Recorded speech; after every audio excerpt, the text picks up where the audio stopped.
Жыл мезгілінің ауысқаны Айсұлудың өмірінде ешқандай әсер етпейтін. Терезенің ар жағында жаңбыр тамшылары сылдырап тұр. Ал оның жүрегі баяғыдай тас. Бір кезде бұл әйелдің күлкісі мен үміті бар еді. Бірақ бәрі күйеуінің қазасымен бірге жер қойнына кеткен екен. Әзім хан, ол Айсұлудың өмірін нұрға бөлеген, ал содан кейін қараңғылыққа итеріп кеткен жалғыз адам. Қаралы күннен бері 6 жыл өтті.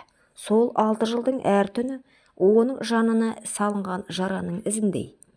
Айсұлу өзіне серт берген, енді ешкімге де жүрегімді де тәнімді де ашпаймын деп.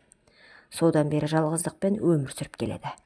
Түнде ұлы Нұрай ұйықтап қалғанда, әйел терезе түбінде отырып, өткен күннің елесін еске алатын. Бір кезде ол нәзік, күлкісі сыңғырлаған, жастықтың оты лапылдаған қыз еді. Қазір жаны түнекке батқан әйел, кейде өзінің кеудесінде әлі де бір жылылық барын сезіп қорқып кететін. Сол жылылық нәпсі, сол от өшпей қалған әйелдік қалауы. Бірақ ол оны мойындамайды. Жоқ, мен ондай емеспін деп өзімен арпалысады. Дегенмен тән үнсіз қалмайды ғой. Түн сайын төсекке көзін жұма алмай, бойын белгісіз діріл билейтін. Сырт көзге сабырлы көрінгенмен, оның ішкі әлемінде дауыл соғып тұратын. Әр таң атқанда бүгін бәрі басылады дейтін өзіне. Бірақ түн сайын сол үнсіздік ішінен баяғы күйеуінің иісін іздейтін. Иіс жоқ, тек бос үй мен тыныштық. Қоңыртаудың етегіндегі ауылда өмір өз ағынымен өтіп жатыр. Адамдар күледі, ойнайды, той жасайды. Бірақ Айсұлудың күлкісі баяғыда өшкен. Ол тек ұлы үшін өмір сүріп жүр.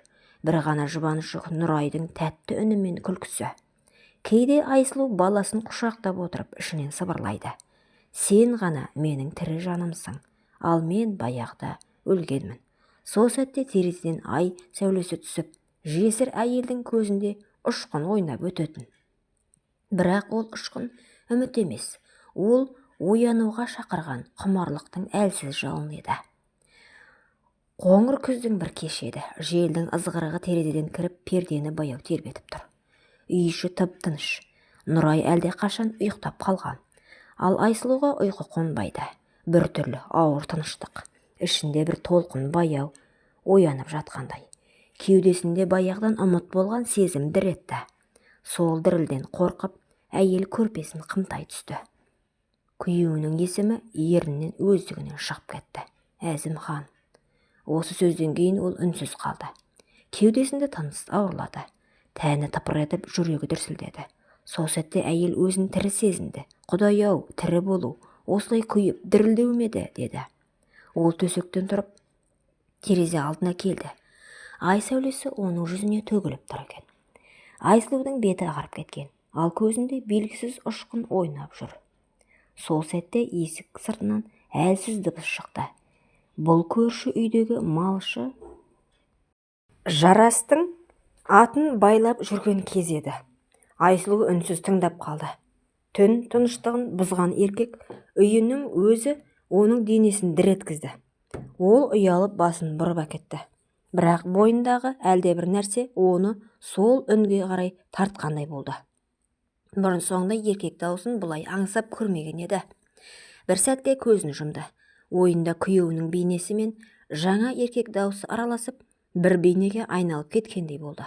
Жүрегі шым ете қалды. Жоқ, болмайды, деді өзіне сыбырлап. Бірақ тәннің үні басқа. Ол үндемей өз тілінде сөйлеп тұр. Жан мен тәннің күресі басталды. Айсұлу Құран жаққа қарады. Қолын созып дұға қылғысы келді, бірақ тілі бармады. Сол түні ол таңды көзбен атырды. Көздері ісіп кеткен, бірақ бетінде әлсіз күлкі тұрды. Сол күлкі кінәлі әйелдің емес, көптен бері тірі екенін алғаш сезінген адамның күлкісі еді.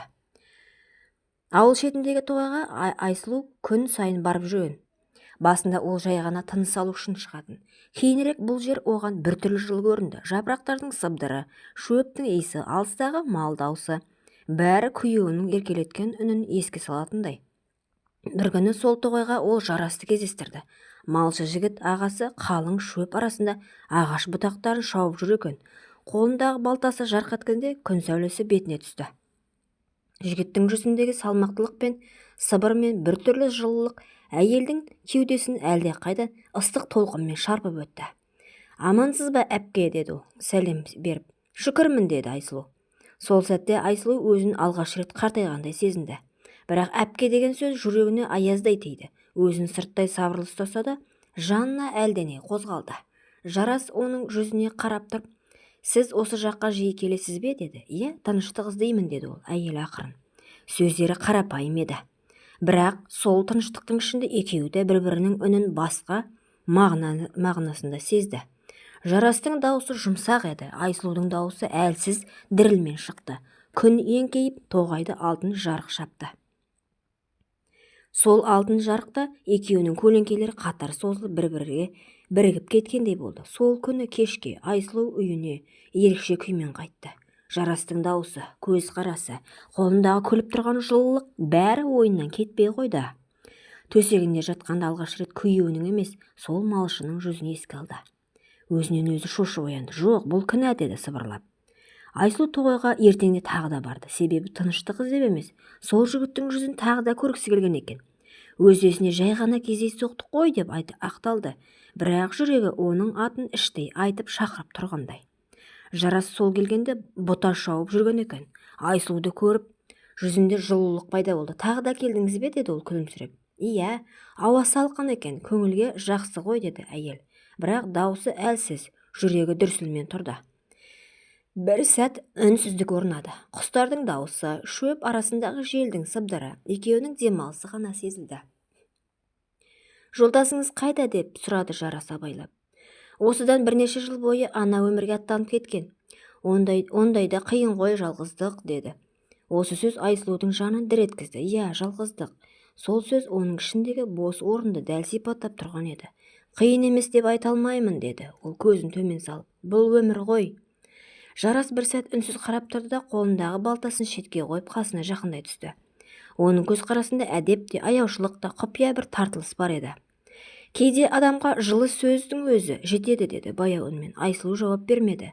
Жүрегі дүрсілдеп, алақанын терлеп кеткенін сезді. Сол сәтте жел шашын желбіретіп, бетін сипап өтті. Ал еркектің көзі сол сәтті үнсіз тамашалап тұрды. Бір мезетте олардың көздері түйісіп қалды. Тыныс қысылды.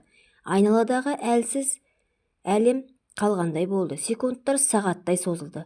Айсұлу бір сәт артқа бұрылмақ еді, бірақ Жарастың даусы оны тоқтатты. Ертеңде келесіз бе? Білмеймін, мүмкін, мен күтемін, деді ол жай ғана. Сол сөз әйелдің бойындағы әлсіз жіптерді үзіп жіберді.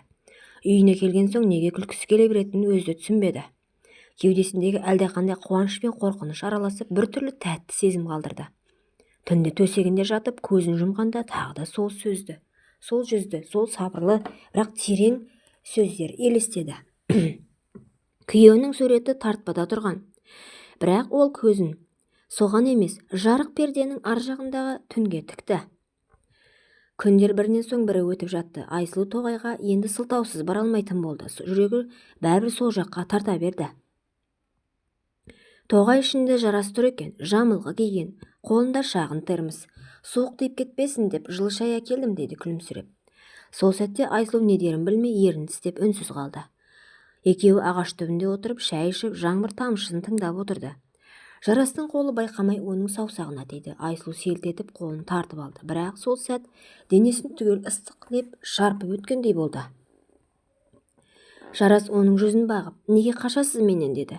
Себебі менің жүрегім әлде қайтқан күйеуімді ұмытар емес, дейді. Ал денең ше, деп сыбырлады, көзімен тік қадалып. Бұл сұрақты естігенде Айсұлудың демі қысылды. Бір сәт өзінен өзі шошып орнынан тұрды. Жарас, тоқтайық, деді. Бұл дұрыс емес, дұрыс пен бұрыстың арасында кейде жанның тыныштығы тұрады, деді ол. Сол сөз оның жүрегін жаралап өтті. Күйеуінің бейнесі елестеді, бірақ ол бейне судай алыстап бара жатқандай. Ал қасында тірі, жылы, демі бар ер адам тұр. Сол сәт әйелдің бойында жалғыздық, сағыныш, кінә, құмарлық бәрі араласып кетті. Жарас оның иығына ақырын қолын қойды. Айсұлу қозғалған жоқ. Жалғыз тамшы жаңбырдың оның бетімен бірге төмен сырғып түсті. Сол сәт екеуінің демі бірігіп кеткендей болды. Бірақ әйел өз-өзін ұстап қалды. Басын еңкейтіп көзін жасын сүртті. Ертең көріспейміз, деді ол ауыр үнмен. Жарайды, бірақ мен сені күтем, деді еркек. Сол түні Айсұлу үшін ең ұзақ түн болды. Күйеуінің атына дұға оқып жатып, жарастың жылулығын сезіп, күнә мен сағынышының арасында жанып жатты. Айсұлу бірнеше күн бойы ұйықтай алмады. Ол енді өзімен күресуден шаршаған сияқты. Бір кеште күн қызарып батуға айналғанда аяқ-қолы еріксіз сол тоғайға беттеді. Тоғай ішінде жарас от жағып отыр екен. Ол әйелді көріп орнынан тұрды. Бірақ бұл жолы сөзде сәлемде болған жоқ, тек үнсіздік. Айсұлу оның алдына келіп тоқтады. Көзінен жас ыршып кетті. Қайғы ма, әлде шын сағыныш па, өзі де ажырата алмады. Сол сәтте олардың арасында жылдар бойы айтылмай, жүректе буылып жатқан сезім босап кетті. Қолдар тоғысты, дем алысты, жүректер бір ырғақта соқты. Түн қоюланып, ағаштар сыбдырымен сырласып тұрғандай. Жерге құлаған әрбір жапырақ олардың тынысымен үндесіп бара жатты. Айсұлу сол түні алғаш рет жанның да тәннің де мұзын еріткендей болды. Таң ата әйел орнынан тұрғанда денесімен әлсіз жылу таралып, маңдайынан бұршақтап тері ағып тұрды. Таң жарығы тоғай арасынан баяу тарады. Айсұлу әлсіз күйде оянды. Құдды бойынан бір ауыр жүк түскендей болды. Жарас жанында үнсіз отыр, көзінде қуаныш бар. «Мен саған ренжімеймін», деді Айсұлу жайғаны. «Неге? Себебі бәрі де тағдырдан. Сен мені әйел ретінде қайтадан тірілттің, бірақ мен өзімді жоғалтқан едім», дейді. Айсұлудың жүрегі шым ете қалды. Бәлкім солай да шығар. Күйеуі о дүниеге кеткеннен кейін ол шынымен де өліп кеткендей еді. Ал бүгін алғаш рет жүрегі қайта соққандай болды. Үйге оралған соң қобдишадағы сақинасына ұзақ қарады. Күйеуінің бейнесі көз алдына келді. Бірақ ол бейне енді мұң емес, мейірімге айналғандай. Сол түні ол алғаш рет дұғада жылады, кешірім сұрады. Бірақ өзінен емес, өз жүрегінен. Өз-өзін кешіру қиын еді. Түн ортасында жел есікке соғылды. Тоғайдың сыбдыры секілді. Айсұлу орнынан тұрып сыртқа шығып аспанға қарады. Жұлдыздар көп еді. Солардың ішінен күйеуінің рухын іздеді. «Кешір мені, мен тірімін», деп тағы да сыбырлады. Құрметті оқырман, өмірден алынған шынайы оқиғаларым ұнап жатса, лайк, комментарий жазып қолдап кетіңіздер. Менің каналыма тіркелуді ұмытпаңыздар. Келесі кездескенше.